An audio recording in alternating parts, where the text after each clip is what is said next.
It's called the 2025 Annual Work Trend Index from Microsoft. I have not yet had a chance to do a deep dive into it. So some of the things I'm sharing from that, I will say, are just more high level glances. I plan on doing a much deeper dive into the 2025 Annual Work Trend Index and pulling out some deeper insights. So more to come on that. But today I did just want to cover one of these things because I saw this article. It was an HR executive about Microsoft's predictions for HR leaders. And basically, are you preparing for agent bosses? Now, this article was very, very, very tailored to HR leaders. So if you're listening to this going, well, I'm not in HR, this isn't relevant for me, I would encourage you to pause and not pause the video or audio. Actually, resist the urge to just click out, because some of the predictions, I actually think there's some real merit to it. Now, when you actually dig into it, what they're proclaiming, and some of the big futurists and thought leaders in the space are saying, is that, everybody's going to become an agentic boss. I think that might be a bit of a stretch. And as you dig into the data itself, I will say most leaders now, it was actually really interesting. There was this distinction between, if you talk to employees and you say, do you know what an agent is? Many don't.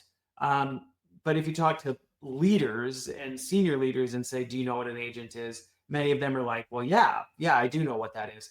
And this is a little bit of a disconnect, which is also why I'm incorporating it here, because if you don't know what an agent is, essentially what it is let me describe it like I would to my kids.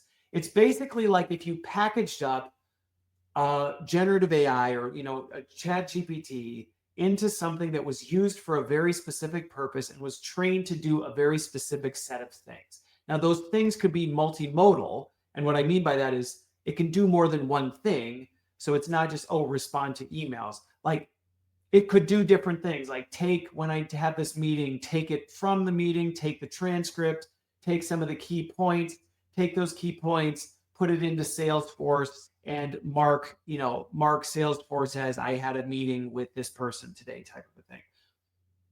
As you can see, agents have the potential to be really helpful. And if you're an employee, you might hear that and go, wow, that'd be really great. You may also have seen some of the results of this and go, not so great, type of a thing. But one of the things that was interesting coming out of this index was the fact that leaders, so just so you know, this is kind of where things are today.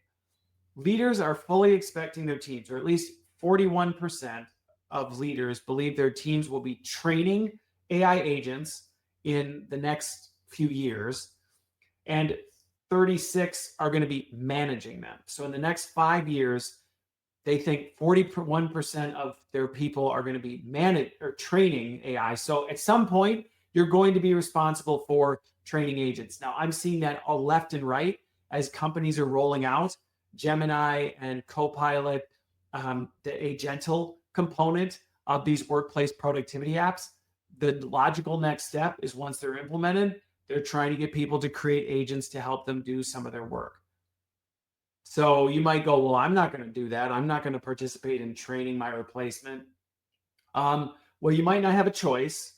And the other piece is may not be in your best interest, and not even just to protect your job, but even just the example I described there. This actually is a really good opportunity, if you train it well, to help you with some of these robotic, mundane activities that you spend a lot of your time going, gosh, every time I get a ticket, I've got to do this, and then I've got to do this, and I got to go fill out this form, and then I got to do all this.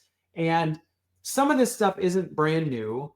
You've always been able to do like automations and workflows, but typically it's been more technically advanced than the average person can do. And what agents are doing is it's making it much more accessible to people.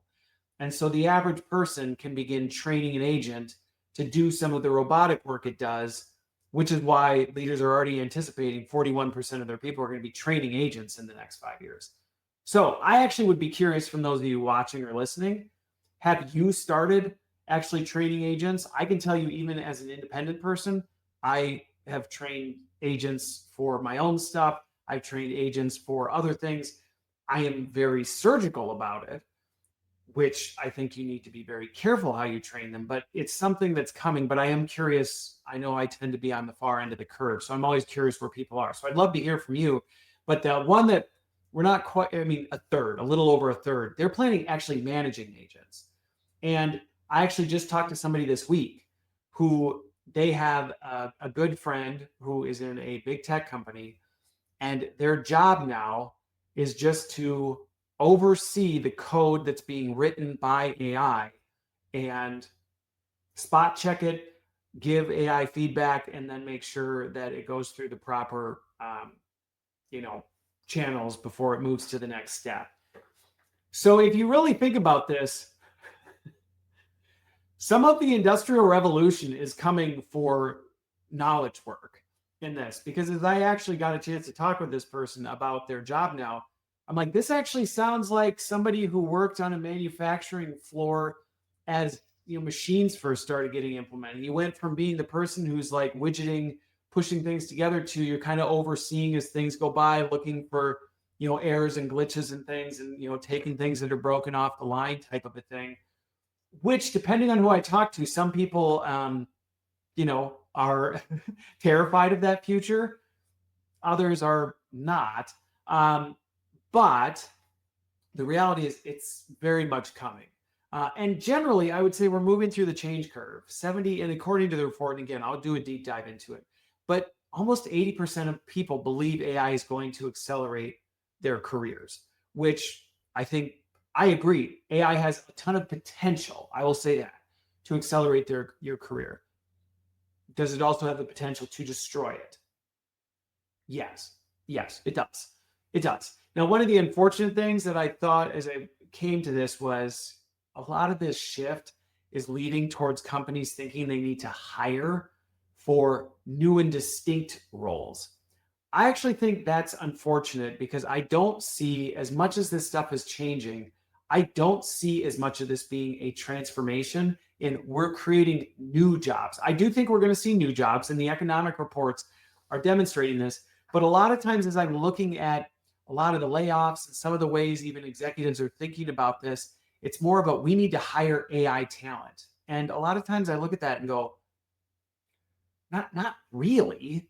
You need to better understand your current talent and help them understand AI so they can work with it well. Going back to, I told you you're going to hear me talk about this more, but that is exactly why I created the AI effectiveness rating. And that's not me just pitching something. I designed it because companies need to understand, hey, if I'm working with Christopher Lind, or if Christopher Lind's on my team, how good is he at working with AI? How well does he understand it? How do I grow him in those capabilities?